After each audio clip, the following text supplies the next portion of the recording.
Hello, ladies and gentlemen. It is your host with the biggest nose, Jay-Z Courtside, coming at y'all today on Tuesday, April 14th. Welcome on in, everybody. Welcome back. Happy playing day. It's the first day. We got a couple games tonight to commence the play-in season. Very happy to see y'all today. Welcome on back, guys. Remember, we do these shows Monday through Friday at 9 a.m. Eastern, and we upload them on YouTube, the Jay-Z Courtside YouTube channel, as well as our Jay-Z Courtside podcast channels, which are on Spotify and Apple. Today's episode is going to be very fun. We are going to go ahead and do a quick overview of the games tonight. I'm going to predict my winners as well. And then on top of that, we are going to be giving away our awards. So I know you guys were probably expecting me to do what I did yesterday with the West Coast, with the Eastern Conference, with the Western Conference. I decided that I got a better show prepared for y'all. We are going to be going over the games tonight, predicting my winner, going over what I think the games are going to look like, as well as giving away awards. That's right, for Rookie of the Year, MVP, all that jazz. I know you guys have been waiting for my answer and my opinion on those awards, so I'm going to just go ahead and we're going to do that today, okay? Ladies and gentlemen, boys and girls, please be sure to leave a 5-star rating and review. TikTok, YouTube, be sure to drop a follow. Like I said, we do this 5 days a week. And Twitch chat, you guys already know, you guys got the easiest job in the whole entire world. All you got to do is sit back, relax, grab a cup of coffee, an energy drink, and enjoy the show. Ladies and gentlemen, before we get right into it, I want to explain how the NBA play-in works real quick, okay? Because some people don't understand how the play-in works. So very, very quickly, before we get into it, let me just explain super quickly. So for my visual watchers, I am showing the NBA standings right now if you guys are better at looking at something. And for my podcast listeners, I am going to explain everything the way I'm looking at it, okay? So right now, let's just look at the Eastern Conference, for example. You have the 76ers at the 7th seed, the Magic at the 8th seed, the Charlotte Hornets at the 9th seed, and the Miami Heat at the 10th seed, okay? So the way this works is tonight, the Magic and Hornets are playing each other, okay? The winner of that game, so in this case, let's just say it's the Hornets, the winner of that game will verse the loser of the Magic 76ers, okay? So if the Hornets beat the Heat are gone. They're eliminated. Their season's over. If the Hornets win, they will move on, and let's say the Magic beat the 76ers. So that means the Magic get the 7th seed, and the Hornets will play the 76ers for the 8th seed. So basically, the Heat or Hornets cannot lose one game. If they lose one game, they're out. Their season's over. If the 76ers and Magic lose 2 games, their season's over. So the Magic and 76ers are in the best position possible, obviously. They just need to win 1 out of 2 games and they make the playoffs. And then, of course, the Hornets or Heat, if they lose 1 game, they are eliminated fully. So that's how it works. All right. Now that we got that out of the way, let's go ahead and preview tonight's games. Okay. So tonight we have the Heat and Hornets, as I just said. The Hornets will be at home in Charlotte. And the Hornets, believe it or not, are 5.5 points favored. Now, I think that's a pretty fair over-under. 5.5. They are favored to win by 5.5 points. And all in all, ladies and gentlemen, I think I also have the Hornets winning this game as well. And I guess we'll go through their roster and talk about what needs to happen. But I think we can all agree on one thing very quickly. Okay? It's something simple as well. I think whoever wins this game is going to score 140 points. I've watched these teams a lot this year. I think whoever wins this game will score 140 points. I could very well see the Heat dropping 140. They've done it, I don't know how many times this season. I could see the Hornets dropping 140. So whoever drops 140, it's going to be high scoring. There's not going to be much defense played. It's going to be a shootout. And yeah, that's my honest take. Now, as far as the team goes, I think since this is a single game elimination, right, it gets very tricky here. So overall, I think the X factor of the Charlotte Hornets, I think their X factor is going to be Brandon Miller. Brandon Miller has been in situations like this where he disappears, where he shows his inconsistencies and why people weren't that high on this team in general. I think if Brandon Miller can have a good game, a big game, the Hornets should, hypothetically, run away with this thing. But on the other side, I'm willing to go as far as the Heat have two X factors. One is Norman Powell. I think Norman Powell can catch on fire. And if he scores, I think 25 plus, it's a guaranteed win for the Miami Heat unless nobody does anything else. And then on top of that, Andrew Wiggins. And I know you guys are probably thinking, bro, Andrew Wiggins in 2026? No, I'm serious here. Andrew Wiggins has been playing incredible defense all year long on the perimeter. And I think he could mess with Brandon Miller a little bit. So I think if you look at this, just a couple things need to go right for both teams. If Brandon Miller can get past Andrew Wiggins, I think they're fine. And then if Andrew Wiggins can actually play good defense on Brandon Miller, I think they'd be just fine. The unfortunate part is Erik Spoelstra this year has been nothing short of, actually everything short of amazing. He has not been coaching well. I think Erik Spoelstra's biggest weakness here is his rotations and the lack of trust in specific players. Norman Powell should not be coming off the bench. Tyler Hero should be coming off of the bench, but because money-wise, things get political. And of course, Norman Powell comes off the bench, and then they run a lineup of Davion Mitchell, Tyler Hero, and Norman Powell. And guess what? There's no defense there. There's only one ball on the basketball court, ladies and gentlemen. Basketball is played with one ball. And unfortunately for the Miami Heat, a couple of their guys need the ball. Bam Adebayo, if he's not bringing the ball up the court or he doesn't get the ball at the high post, he's going to be sitting in the corner for the rest of the possession and not contributing anything. Tyler Hero, if he doesn't have the ball in his hand, he's just going to stand. He's not going to do anything. Norman Powell, if he has the ball, is going to shoot it every time. And it's so difficult to see what the Miami Heat could have been this year had Erik Spoelstra just swallowed his pride a little bit and did something that we all know he should have done. Tyler Hero should have just been the sixth man instead of Jaime Jaquez. Norman Powell should have remained the starter. Obviously, he's a bit banged up. So I think I'm really talking myself into Charlotte Hornets winning. And you know what? You guys know me. You guys know me. You guys know what fan I am. I'm the Pistons, right? But I'm rooting for the Hornets. I think the Hornets are going to win. And I also am rooting for the Charlotte Hornets. I am. I think the Heat are better off missing the playoffs. I do. And I think Heat fans will agree.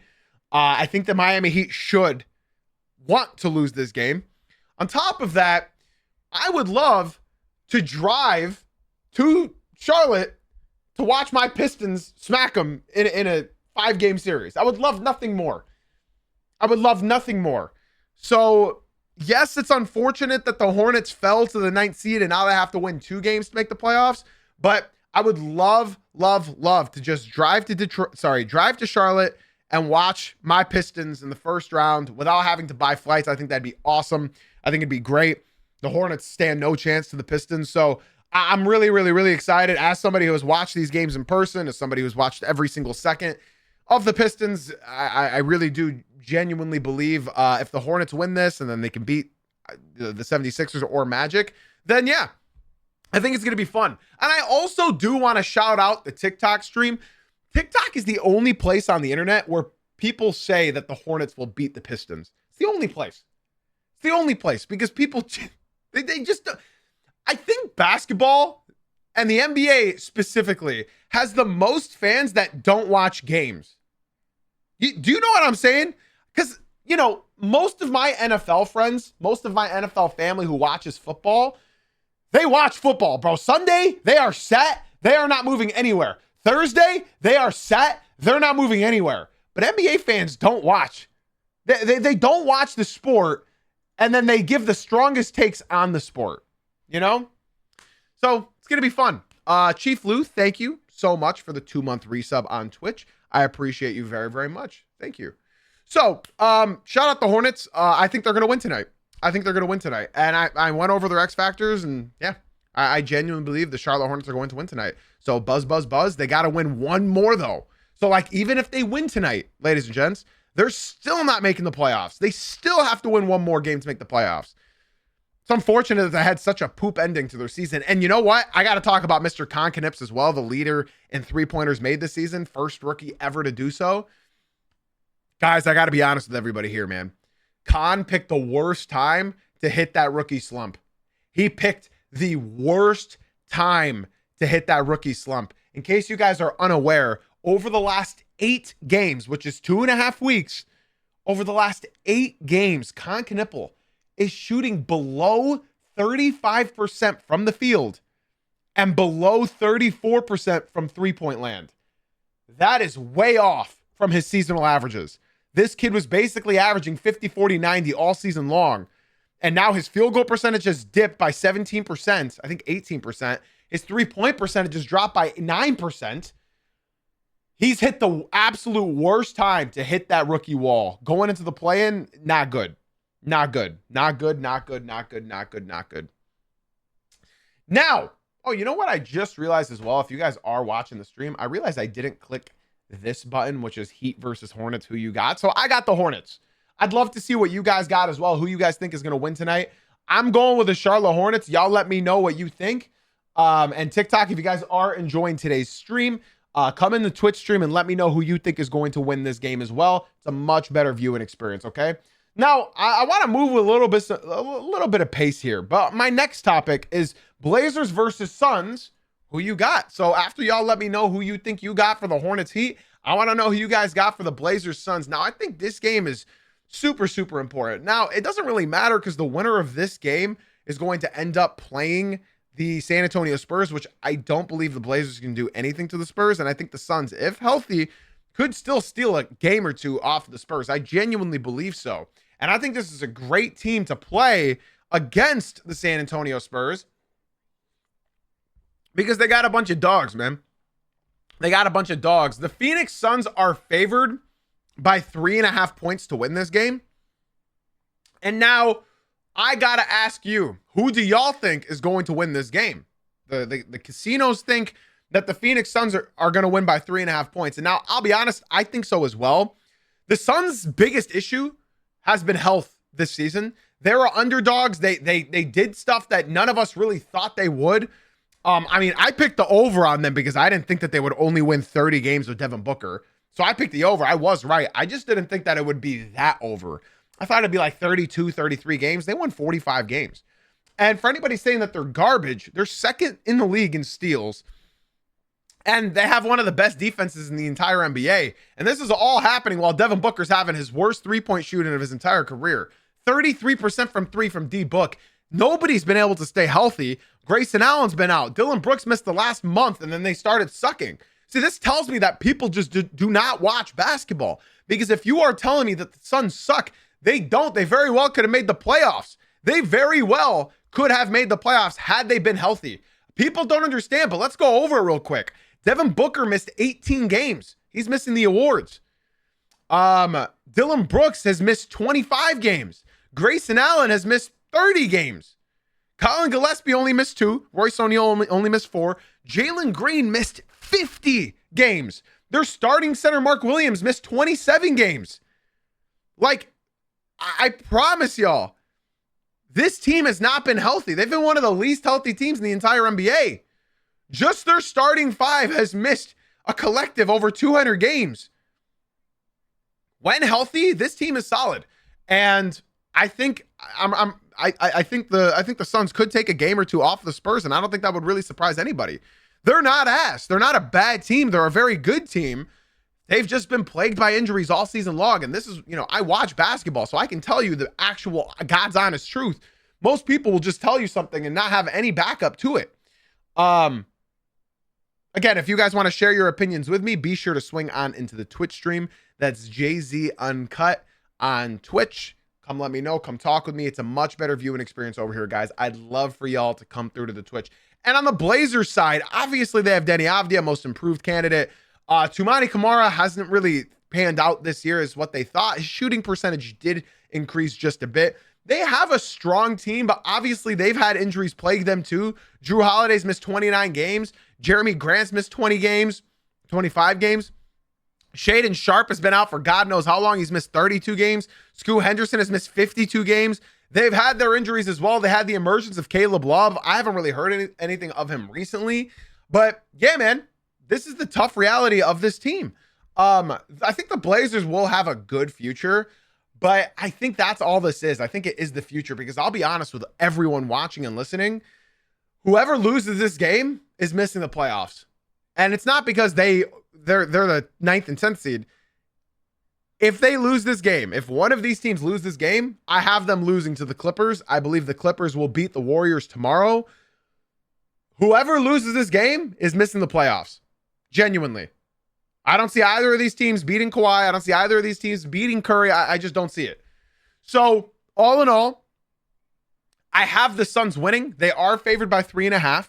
I think between these two games with the Hornets Heat and the Blazers Suns, it doesn't matter who starts the Blazers Suns game. It doesn't matter who comes out hot in the Blazers Suns game. For the Heat and Hornets, I think the Heat have to come out like scorching. No pun intended. They need to come out scorching because the Spectrum Arena is going to be bumping. It's going to be loud. Those fans want it, man. Those fans want it. As somebody who has gone to those Charlotte Hornets games, that arena is loud. They're going to have to come out scorching because I guarantee you one team is going to score 140 points in that matchup. I don't think this matchup is going to be that offensive oriented. It wouldn't surprise me if the Blazers win. They've been playing well. But I think the Suns, if they can just have a little bit of more health on their side, it's single game, man. It's single game. That's it. And that's another thing. That's a great question that you just said in the Twitch stream. That's a phenomenal question. So let me give a couple shout outs. Bandman and Master, thank you guys so much for the follows on Twitch. Thank you for joining in on the conversation. Thank you for joining where my community is hanging out and where I interact with most. I appreciate you. Guys, be sure to join the Discord as well. ! Discord. The link is right there in the Twitch chat. Master Sebling came to the Twitch and asked, are starters just going to get crazy minutes for these Elam games? And that's funny you said that because Steve Kerr of the Golden State Warriors, the head coach of the Golden State Warriors, has already come out and said he's capping his guys at 32 minutes. That game is tomorrow. But Steve Kerr said he's not going to play Curry more than 32 minutes. So there's 48 minutes in a game. If Curry's only playing 32 minutes in a game, that sort of tells you that the Clippers are probably going to win that game because either of these teams are going to burn their players out. They for sure want to make the playoffs. Here's the thing. If they play 40 minutes, 45 minutes, whatever, they don't have to play until Saturday. So if they need to play heavy minutes, play them heavy minutes. I'm telling you guys, whoever loses this game, I do not have winning in the next play-in game. There's no way. There's no way. Kawhi on the other side. Darius Garland's been hooping. There's no way, man. I just don't see it. So this should be a must win. They need to treat this game like you are eliminated if you do not win this game. Should be interesting, man. It's going to be exciting to watch. So I think with that being said, ladies and gents, I got the Suns.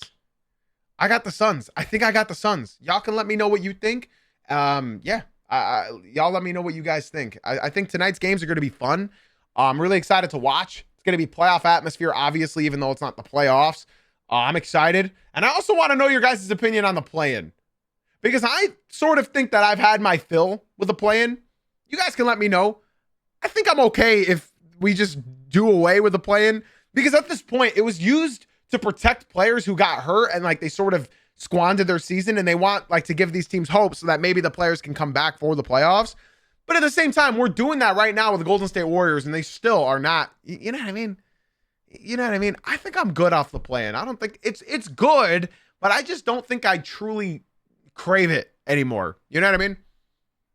That's just me. I want to give another couple shout outs again to everybody who left the TikTok and came through to the Twitch stream. I appreciate you guys very much. Dex in the Twitch said the plan should go, and I think I fully agree. I agree. Bandman and Master Sebling, thank you guys so much again for the follows on Twitch. I appreciate you boys so very much. Before we get into our next topic, guys, be sure to podcast listeners leave a 5-star rating and review. And if you guys are watching in the TikTok and or YouTube, be sure to swing on into the Twitch where I interact with my community way more than any other community. The Twitch is where basically all my friends and family hang out. So be sure to join the Twitch. I try to interact with the TikTok as much as I can, Mari, but unfortunately that chat is just too quick and too little. My Twitch chat, it's nice and smooth for everybody to enjoy. And if you guys are thinking, Jay-Z, I want to come to the Twitch, bro, but the ads are too much. If you watch 3 Twitch streams in a row, show me that you actually watch the streams. I will personally reach into my pocket and gift you a $5 subscription so you no longer get ads. So if you want to join the much better experience, the much better viewing experience, listening experience, my community, if you watch 3 Twitch streams in a row, 3, I will gift you a $5 subscription so you no longer get ads. Now, let's move on to our next topic. Full of Tricks and Entrepreneur. Thank you guys so much for the follows. Full of Tricks said pulling up to the Twitch from TikTok. I appreciate you being here. Be sure to join the Discord as well, homie. Appreciate y'all, man.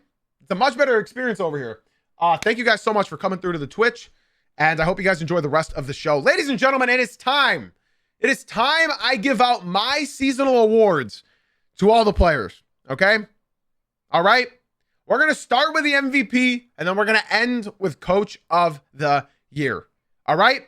Ladies and gentlemen, the most valuable player of the year, there's a lot of good candidates out there. There's a lot of good ones. You have Shai Gilgeous-Alexander. You have Victor Wembanyama. You have Nikola Jokic. Jaylen Brown. Obviously, Cade was eliminated from contention. Luka Doncic eliminated. But I don't even think I need to mention those guys because I think most of us share the same MVP. Okay? Cash Out, thank you so much for the follow on Twitch, homie. I appreciate you very, very much. Enjoy the rest of the show. Much better viewing experience over here. Guys, my most valuable player. My most valuable player. Okay, for the record, Mark came in and said, didn't even cover the Sixers Magic game because the game isn't tonight. Dumbass. Magic fans, am I right, chat? Boom. Cash Out Sensei came into the Twitch stream and said, I don't think Steve Kerr wants the Warriors in the playoffs just because of how much injury. I fully agree. Wait, I'm being told that the game is tonight? Is the game tonight? NBA games tonight. Am I drunk? Mark, you're literally so fucking stupid, bro. Coming in here saying, you didn't even talk about the 76ers Magic. You know what? Just for that, I'm not fucking talking about them tomorrow.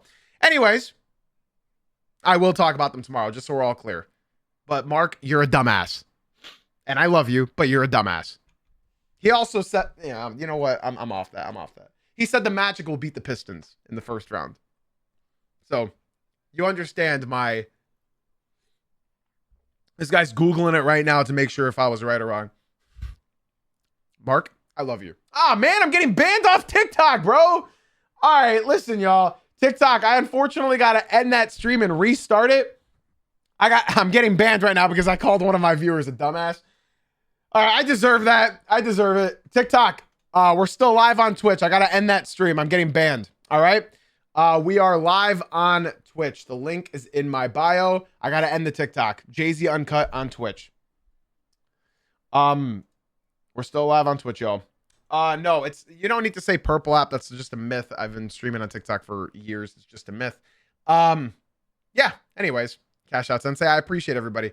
No, it doesn't matter that I keep saying Twitch. It doesn't matter that I say Twitch. It's because I called Mark a dumbass, so I just got banned for it. But if I end quickly, then I can just go live in a couple minutes. I just need to let the heat calm down. It's like when you get stars in GTA. Anyways, I'm getting a little off topic. Sorry, Spotify and Apple listeners. Whew. All right. Well, that was eventful. Let's go ahead and restart that app. Hopefully more people will come to the Twitch. Guys, be sure to join the Discord as well. Exclamation point Discord. Exclamation point Discord in the Twitch chat. All right. All right, guys. My MVP. And I assume most of us share the same MVP as well. My MVP is none other than Shai Gilgeous-Alexander. Now, I know some people want me to say Wemby. But I just can't do it. This guy, Shai, is a foot shorter than Victor Wembanyama. Oh, did I press the wrong panel? My bad. This guy's a foot shorter than Victor Wembanyama, and yet he still has higher true shooting percentage, which I'm not a big believer in that statistic. He's averaging 31.1 points per game, 4.5 rebounds, 6.5 assists, 1.5 steals, almost a block. He's playing 33 minutes a game on 55% shooting, 38.5% from deep, almost 90% from the free throw line. I got to be honest, everybody. Shai Gilgeous-Alexander has been undisputed the best player in the NBA almost the entire season. On top of that, he's played more minutes than Wembanyama as well. His team relies on him more than the Spurs do with Wemby at this point. I think even if you remove Shai Gilgeous-Alexander from the Thunder, I think they're barely a play-in team. I genuinely think they are a play-in team if you remove Shai. Guys, straight up. At the start of the season, I wouldn't have said that. And I didn't say that. I said this team would be a top 3 seed if you remove Shai. Watching this season has told me that Shai is straight up the best player in the NBA right now. Straight up. And I know people are getting upset right now. They're saying Anthony Edwards doesn't get calls. It's because he gets calls. No, it's not just because he gets calls. It's not. You remove the free throws, he's still averaging a top 3 in the NBA. Okay? You do that, he's still averaging top 3. My favorite player is Cade Cunningham. He doesn't get calls either. Okay? Yes, I can be upset about calls. But if you just purely watch, don't go on Twitter, don't go on TikTok, don't go on any of these platforms because they will show you one clip from a 48-minute game of him foul baiting and then say that he didn't deserve the next 7 calls that he got. Stop falling for this internet slop. Stop falling for it. Because watching Shai Gilgeous-Alexander and his footwork and his finesse and his strength and his creativity, nobody can tell me different who the best player in the NBA is. Shai Gilgeous-Alexander is the best player in basketball right now. He is. No, I'm not saying he's the best offensive player. No, not by any means. And for those of you that are upset about Wemby, don't worry. I'm giving Wemby an award that he still barely deserves. Okay? Listen, Wemby's going to win MVPs. He's going to. I'm not worried about Wembanyama winning MVPs. Listen, guys, I don't like Shai Gilgeous-Alexander. I don't like him. He's too good. But we all loved him 2 years ago. So think about that and remember how great this guy truly is. Because straight up, he is the best offensive player in the entire NBA. He is. His shot creation, his precision from mid-range, he's an unbelievable player. And I hate defending Shai. Because he doesn't need it. He's that good. He is that good. I won't tolerate Luka's better. I won't tolerate Cade's better. Cade's my favorite player. And I can tell you right now, Shai is still him, man. Shai is still him. Now, the reason I said barely, of course, as you guys all know now, Shai is my MVP. The reason why I said barely for this next award is because according to every single metric, the best defender in the NBA is Ausar Thompson. According to every single advanced defensive metric, Ausar Thompson is far and away significantly the best defender in the NBA. But one player in the NBA is 7'5", and he blocks more shots. And that is Victor Wembanyama getting his first ever DPOY of his career. And he deserves it. You guys can listen. I love when people try to debate me about defense or about basketball in general. I just love it because according to every single defensive advanced metric other than the paint percentage, Ausar Thompson leads it. He's probably going to be unanimous DPOY. He probably is. And he deserves it. Victor Wembanyama is averaging 25 points, 11.5 rebounds, 3 assists, 1 steal, 3 blocks per game, all in 29 minutes played. 51% from the field, 34.5% from 3, and 82% from the line. Victor Wembanyama is by far and away the best paint protector in the NBA. By far. There's nobody comes close. Now, I think this is pretty self-explanatory. Wemby's going to win a lot of these awards for the rest of his career. He's going to win a lot. I think we all can agree that yes, Wemby, while is the best paint protector in the NBA, Ausar Thompson is the best perimeter defender in the NBA. And of course, the paint means more in today's NBA, right? I mean, he's 7'4". He deserves this. I think the real conversation should be, is he going to win the most defensive player of the year awards ever? And I think that's a fair question. Being as good as he is, being as good as he is defensively. I love how the TikTok is saying, nah, I'm a Spurs fan, but SGA deserves MVP. That's fine. SGA got MVP. I gave it to him. This is DPOY. TikTok. Why are you guys so slow? Come to the Twitch stream. This is DPOY. Victor Wembanyama deserves this. He's going to win plenty more. I think all my Spurs fans will agree. He's going to win plenty more. Yeah, he's undisputed the best shot blocker in the NBA. You know what's funny though? The player who has the lowest percentage shot on them in the paint is not Wembanyama. There's a player in the NBA that forces the most misses in the paint. Do you guys know who that player is? I'm sure my Twitch chat knows who that player is. But there is a player who forces the lowest shot percentage around the rim, and that is Big Beef Stew. It's not Rudy Gobert. It's not Nikola Jokic. It's not Chet Holmgren. That is Isaiah Stewart of the Detroit Pistons. He forces the lowest percentage of shots made around the rim. And I think the minimum is 300 shots attempted in the paint with them in the paint. So that's like no low metric at all. I think Stu he had like 40 shots less attempted on him than when Wembanyama had attempted on him. So it's crazy. It's crazy. Asher Hunter and Cash Out Sensei, thank you guys so much for the follows on Twitch. I appreciate you guys so very much. Again, remember, can somebody tell Asher in the Twitch stream that if he just watched 3 Twitch streams in a row, I will gift him a $5 subscription so he no longer gets ads. Straight up. I think it's pretty clear that Wemby is the DPOY. I think he's going to get a plentiful amount of these awards.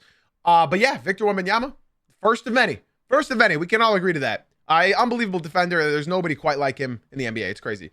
Yeah, and be sure, guys, to join the Discord. I see a lot of you guys coming through to the Twitch right now. Jorge and Asher, thank you guys for the follows on Twitch. Be sure to join the Discord as well. That's where my community is going to be doing watch parties throughout the playoffs, as well as where my community hangs out and talks around the clock. All right. But yeah, remember, guys, if you watch 3 Twitch streams in a row, you will get a $5 subscription from me, so you no longer get ads.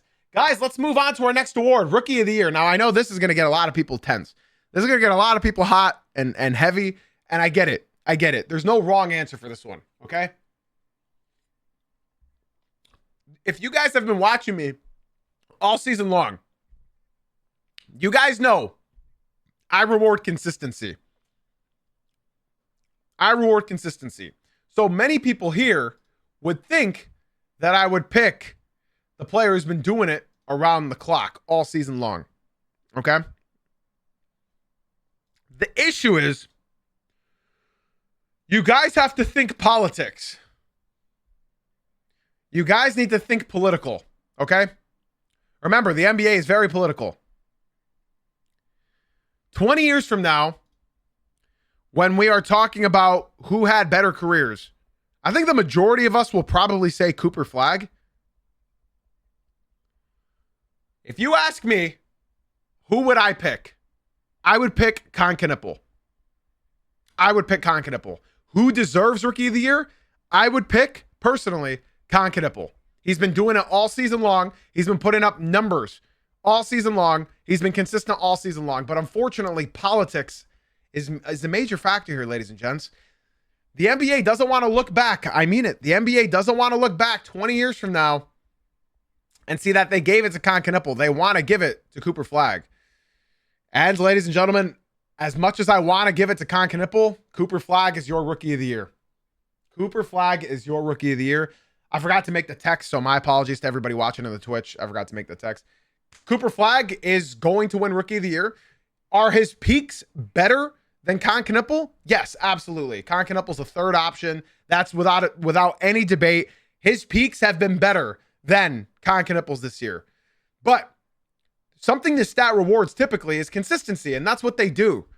But I genuinely believe Cooper Flagg not only has had a more impressive year, because when I'm watching Cooper Flagg, I genuinely say, oh my God, what is this kid's ceiling?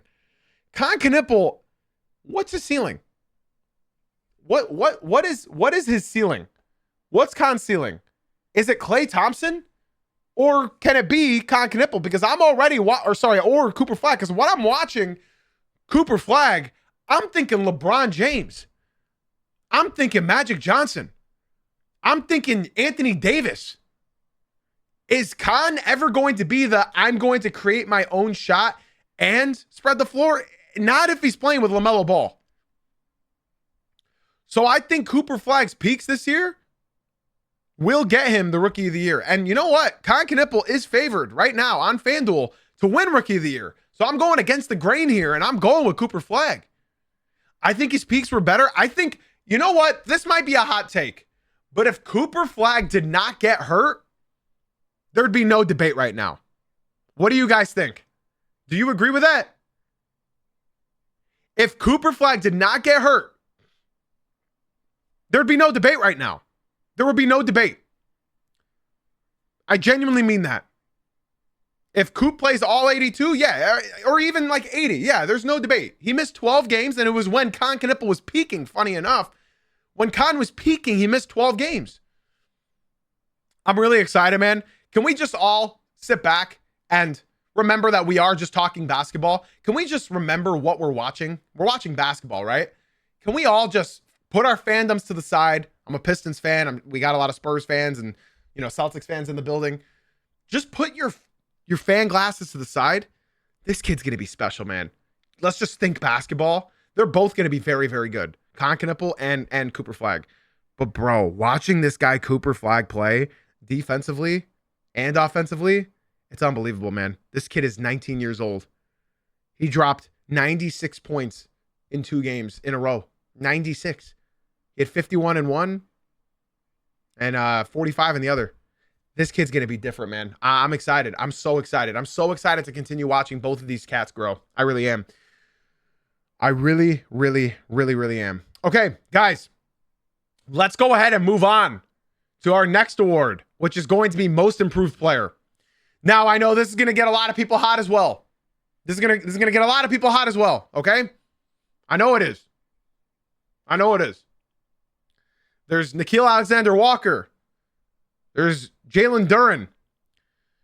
There's Jalen Johnson. And you know what, folks? I had to do some extra research to figure my answer out. I had to do some extra research.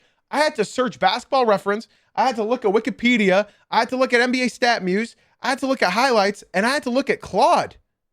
And I had to just figure it out. Okay? Now, the obvious answer is Nickeil Alexander-Walker. He's favored on FanDuel right now. He jumped 11 points per game. Went from 9 points to 20 and a half. He went 11 points up. And the only thing that really changed about Nickeil Alexander-Walker is his volume. He started games instead of coming off the bench like he did in in Minnesota. But I didn't pick Nickeil Alexander-Walker. I didn't pick him. Because I did some extra research. And before I move into this, before I give you guys my answer, I'm going to show you what I researched, okay? I went ahead and asked Claude, of the last 10 winners, because in case you guys don't know, the NBA has changed how they give away this award. I wanted to know how much they changed, but when I said this, people didn't agree with me. So now I brought the stats just to prove my point. I asked Claude, of the last 10 winners of the NBA's Most Improved Player Award in the NBA, how many of those players were named an All-Star that same season? The reason why I ask that, ladies and gentlemen, is because the Most Improved Player Award used to be the guy that averaged 5 points per game and then jumped up to 15 or 20. It used to be that. It used to be that. But of the last 10, even 15 years, the NBA has changed how they give away this award. And the way they give this award is who goes from role player to all-star. And if you don't believe me, well, I got the research backing me. Of the last 10 most improved players, 7 out of the 10 were named all-stars that same year. Let's go through that list, starting with last season. Dyson Daniels won most improved. He was not an all-star. Tyrese Maxey was named most improved. He was an all-star. Lauri Markkanen named most improved. He won the All-Star. Ja Morant, most improved, All-Star. Julius Randle, most improved, All-Star. Brandon Ingram, most improved, All-Star. Pascal Siakam, all the way back in the 2018-19 season, most improved, not an All-Star. Victor Oladipo, this is crazy, these names, wow. Most improved, All-Star. Giannis Antetokounmpo, most improved and All-Star. And then CJ McCollum, 10 years ago, most improved, but not All-Star. So I went ahead and I said, okay, how deep does this go? If 7 out of the last 10 most improved players were also named an All-Star that year, what about the last 15 years? I got that data as well.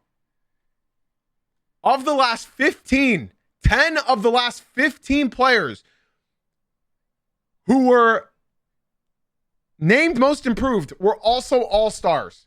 Goran Dragic, back in the 2013-14 season, was not an All-Star. Ryan Anderson, back in 2011-2012, was not an All-Star. And those are the only ones extra. Look at everybody on this list that went from most improved player to All-Star in that same year. So, this season, there's 2 players that fit this criteria. I guess 3? 3. It's Deni Avdija, Jalen Johnson, and Jalen Duren. Let's go over each of those 3.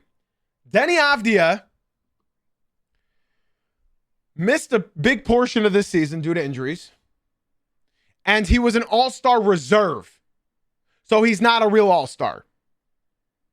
Jalen Johnson improved a lot, but last year he would have won. He would have been an All-Star. Last year he would have been an All-Star, but he got injured. So it's not a leap. It's just that he stayed healthy this year. And then Jalen Duren, the number 2 guy, sometimes number 1 on the number 1 seed in the East, who went from role player to All-Star, fit the exact criteria that I've laid out in front of you. So with that being said, Jalen Duren is my most improved player of the year. I think they'll give it to Nickeil Alexander-Walker.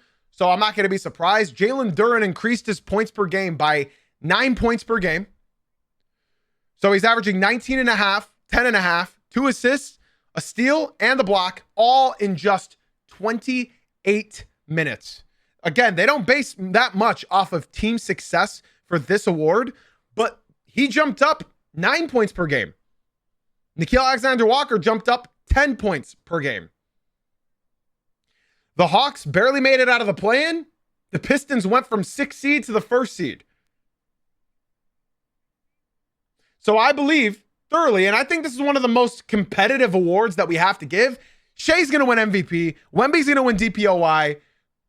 Cooper Flag's going to win Rookie of the Year. And I think this is the only one that could truly be a toss-up, and that's why I proved my point. Nobody expected Jalen Duren to take this leap offensively. I wasn't. You weren't. I don't think anybody in this bitch was expecting Jalen Duren to take this sort of leap. And by the way, he's 22 years old. He's 22. So in my opinion, I think Jalen Duren deserves most improved player. The reason why I wanted to get in depth about that is to show you how much this award has truly changed. Because if you look back in the day, 20 years ago, 30 years ago, 40 years ago, most improved player used to go to the guy that was averaging 5 points to 15. But now it goes from the role player that becomes an all-star. I think Nickeil Alexander-Walker is going to win it because it's Atlanta. It's a bigger market than Detroit for some reason. But I believe Jalen Duren deserves most improved. And then as far as the last, or I guess not last award, but last player award, it goes 6-man. And contrary to belief, I think most people think that Keldon Johnson deserves 6-man. I don't believe so. I don't think Keldon Johnson deserves 6-man. If we're not basing this off of team success, then you tell me why Keldon Johnson is leading the FanDuel predictions in 6-man of the year. Because his stats have dropped. He used to be a starter for the Spurs. He's been there for a long time. I think AJ Mitchell deserves a better chance than Keldon Johnson does. Genuinely. Keldon Johnson does not deserve 6-man. Yes, he's like the heart of the team. He's like the energy of the team. He hypes everybody up. But his stats have dropped. And if people are talking about winning, then sure, Keldon Johnson, he deserves it. They're the 2nd seed. But low-key want to talk about a guy that if you remove him off of this roster, they would be arguably one of the worst teams in the NBA. I'm not kidding. And well, my answer is Jaime Jaquez Jr. of the Miami Heat.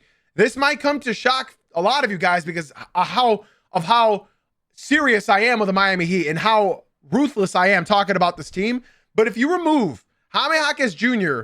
off of the Miami Heat, you're removing 30 minutes off of a guy that comes off the bench. He averages 15.5 points, 5 rebounds, 5 assists, almost a steal, almost half a block off of good percentages other than 3-point. And if you guys actually watch the Miami Heat, this should not be a debate for you. The amount of gravity that this guy demands is ridiculous. I think Jaime Jaquez Jr. and his leap this year, especially after last year, ladies and gents, last year I was talking about this guy with my friends because I wasn't doing NBA content last year. I was talking about this with my friends saying that Jaime Jaquez Jr. is going to be out of the league in 2 years. Eric Spoelstra hates him. He's going to end his career. He's not playing him. Bro, go look at Jaime Jaquez's season last year. Hold on. I don't even remember his numbers. How bad was it?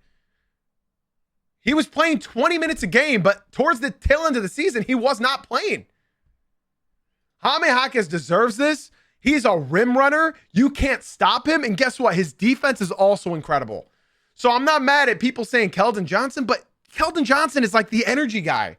That's like me giving it to Ron Holland for the Pistons. I can't do that. Jaime Jaquez, this guy forces everything, and he makes such good plays. Honestly, Jaime is the only reason why I would not want to play the Heat being in the 8th seed. The amount of gravity demands, the amount of volume this guy plays with, Jaime Jaquez deserves 6th man of the year. He's unbelievable. His defense is crazy. His offense is crazy. Could you imagine this kid had a 3-point shot? His defense was better than this year than last year. It was. And people forget he's 25. He came into the league old. So he's only in his 3rd year. But honestly, I love me some Jaime Jaquez. He's a guy that every team needs. And you hate watching him when he's playing against your team because he tears you up, man. He tears you up. If he gets better, if he improves that 3-point shot, oh boy. Oh boy, oh boy, oh boy. Now, ladies and gents, for the last award, I'm not going to give away Clutch Player of the Year. I don't really give a shit about that made-up award or Hustle Player of the Year. I'm not doing it. I didn't have any more buttons to press, but Coach of the Year, guys, I'm going with JB Bickerstaff. Listen, there's a lot of things that I hate about JB. There's a lot of things I hate about him. He's my head coach. I don't like the rotations. The fact that he has a crush on Karis LeVert, I hate it. I hate it. And can we just get this? I got to make this clear. So for my Celtics fans that are going to be upset with me picking JB Bickerstaff, can I just tell you guys this? Can I just tell you all this? This award should be changed, or they should add a new award, because Coach of the Year is Surprise of the Year. Coach of the Year is Joe Mazzulla. The surprise Coach of the Year is JB Bickerstaff. And I don't think people can truly debate that. The Pistons were expected to win 45 games this season. They won 60. That's a 15-game jump. Nobody expected the Pistons to be the number 1 seed in the East. Nobody. Not me. Not you. Nobody. Except them. They believed in themselves.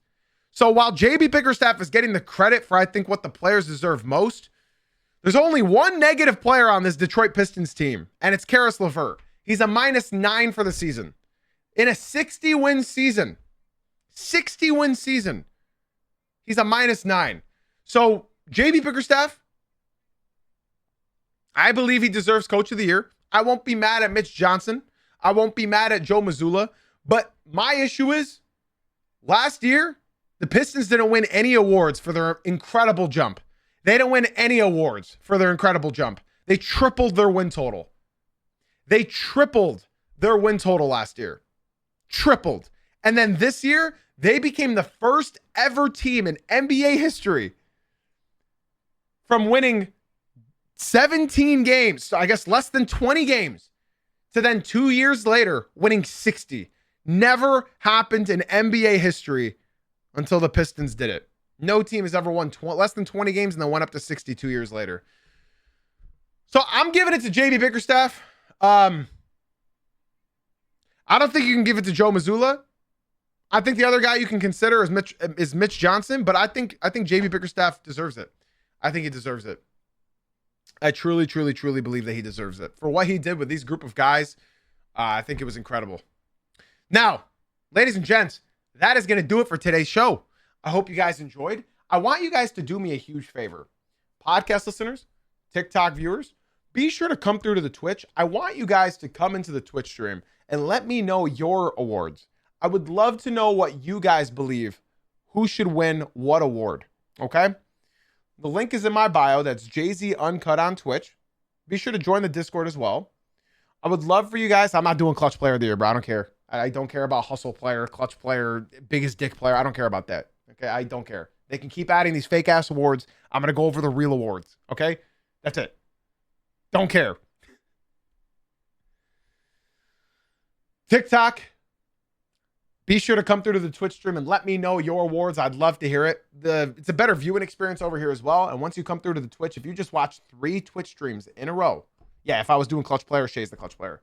If you watch 3 Twitch streams in a row, I will reach into my pocket and gift you a $5 subscription. So be sure to do exactly what Greed and Scar just did and come through to the Twitch stream. The link is in my bio, Jay-Z Uncut on Twitch. Podcast listeners, be sure to leave a 5-star rating and review. We got Hornets, Heat playing game tonight. Blazers, Suns playing game tonight. Hope you guys are excited. I got nothing left to say, y'all, except the show's tomorrow at 9 a.m. Eastern. Be here or be a loser. Thank you for being here. Thank you for being you. And as always, guys, thank you for watching / listening. And I will catch you guys tomorrow morning at 9 a.m. Eastern. Have a blessed one, everybody. And be sure to swing on into the Twitch stream. We are still live. Link in my bio.